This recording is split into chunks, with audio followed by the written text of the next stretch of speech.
ಏನ್ ಮೊಳೆ ಹೊಡಿತಿದ್ದೀರಾ? ಯಾವ್ದು ಫೋಟೋ ಅದು? ಬಂದ್ ನೋಡ್ರಿ. ಭಾಷೆಗೊಂದು ನೀಡೋ ಮಾತಿಗೆಂದು ಶೋಭೆ ತರುವ ಜೀವನ. ನಿನ್ನ ಕುಲವು ಎಂದು ನಗುತ್ತಿರಲಿ, ನಮ್ಮ ಆಯಸ್ಸಲ್ಲದ ಭಾಗ ನಿಂದಿರಲಿ.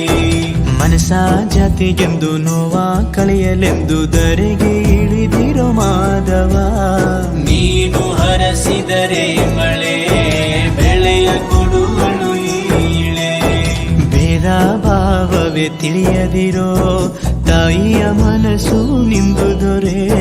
ಪಾಪ ಕರ್ಮವ ಕಳೆದು ಬಿಡು, ಗಂಗೆ ಅಂಶವು